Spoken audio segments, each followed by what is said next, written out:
அனைவருக்கும் வணக்கம். இன்று நம்ம பார்க்க போகிற பதிவு பித்ரு சாபம் நீக்கும் தை அமாவாசை 2024 எப்போ வருது, தேதி, நல்ல நேரம், இதை பற்றின குறிப்பை தான் இன்றைக்கி நம்ம பார்க்க போகிறோம்.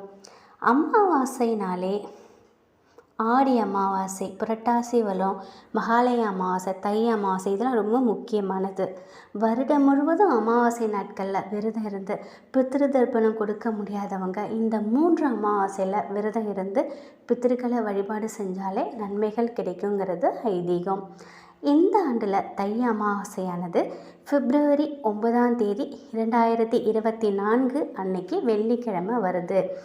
அமாவாசை திதி அன்னைக்கு காலையில் 8:05 மணி துவங்கி பிப்ரவரி 10, 2024 அன்னைக்கு அதிகாலை 4:28 மணிக்கு முடியுது.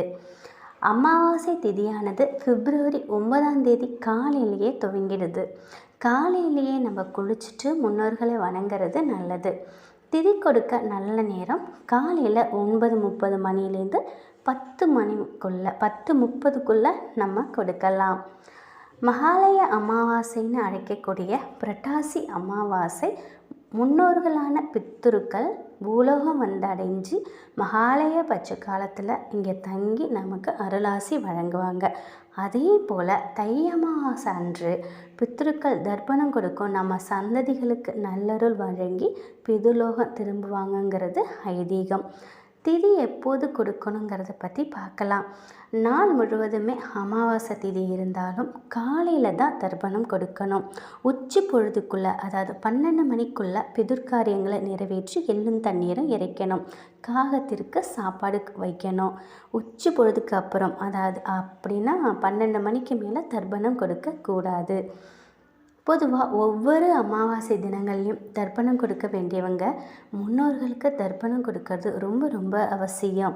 அவங்க காலையிலேயே குளித்து முடிச்சிட்டு இந்த எள்ளும் தண்ணீரும் இறைச்சி வழிபாடு செய்யணும். ஒவ்வொரு அமாவாசைக்குமே இதை செய்யலாம். தர்ப்பணம் செய்ததுக்கு அப்புறம் வீட்டில் இலை போட்டு முன்னோர்களுக்கு படையல் வச்சு பசுமாட்டுக்கு அகத்திக்கீரை கொடுக்கலாம். அப்படி இல்லைன்னா அரிசி கலந்த உணவை தர்ப்பணத்தில் இருக்கக்கூடிய அந்த சாப்பாடு இருக்கு இல்லையா, அதை கூட நம்ம கொடுக்கலாம். தாய் தந்தை இல்லாத ஆண்கள் இந்த விரதத்தை மேற்கொள்ளலாம். அதே மாதிரி கணவர் இல்லாத பெண்கள் இந்த விரதத்தை மேற்கொள்வாங்க. ஆனால் ஒரு பொழுதும் கணவர் இருக்கக்கூடிய பெண்கள் கணவர் விரதம் இருக்காங்களேன்னு நம்ம விரதம் இருக்கக்கூடாது. நம்ம சாப்பிட்டுடணும்.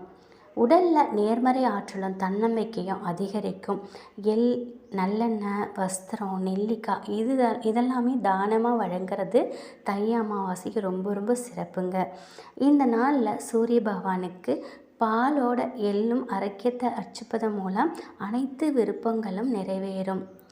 பிரம்ம முகூர்த்த வேலையில் நம்ம குளிச்சிட்டோம் அப்படின்னாலே நீண்ட ஆயுளும் ஆரோக்கியமும் கிடைக்கும். இது தை அமாவாசை அன்னைக்கு இதை எல்லாத்தையுமே நீங்கள் பண்ணுங்கள். முன்னோர்களோட அருளை பெறுங்க. நம்ம எங்கே காசி, கயா, இந்த மாதிரி திருப்பதி, ராமேஸ்வரம் அவ்வளோ தூரம் போய் எங்கே தான் நம்ம சாமி கும்பிட்டாலுமே நம்மளோட குலதெய்வமும் நம்மளோட முன்னோர்களும் ஆசை இருந்தால் மட்டும்தான் மற்ற கடவுள் நமக்கு அருளாசி வழங்குவாங்க. இதை எப்பொழுதும் நினைவில் வச்சுக்கோங்க. நம்மளுடைய முன்னோர்களுக்கு நம்ம கரெக்டாக அதன்படி திதி செஞ்சால் மட்டும்தான் நம்ம சந்ததிகள் நலமுடன் சந்தோஷமாக வாழ்வாங்க. இந்த வருடம் தை மாதம் 2024க்கான தை மாத அமாவாசையோட திதி, நேரம் எல்லாத்தையுமே எனக்கு சொல்லிட்டேங்க. கண்டிப்பாக இந்த தகவல் உங்களுக்கு பயனுள்ளதாக இருக்கும் அப்படின்னு நம்புகிறேன். தர்ப்பணத்தை கொடுத்து முன்னோர்களோட ஆசீர்வாதத்தையும் உங்கள் குலதெய்வத்தோட ஆசீர்வாதத்தையும் பெற்று வாழ்க்கையில் வாழ்வாங்க. நலமுடன் ஆரோக்கியத்துடன் நீண்ட நாள் செல்வந்தராக வாழ வாழ்த்துக்கள்.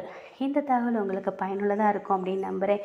வேறொரு நல்ல தகவலோடு உங்களை சந்திக்கிறேன். நன்றி, வணக்கம், வாழ்க வளமுடன்.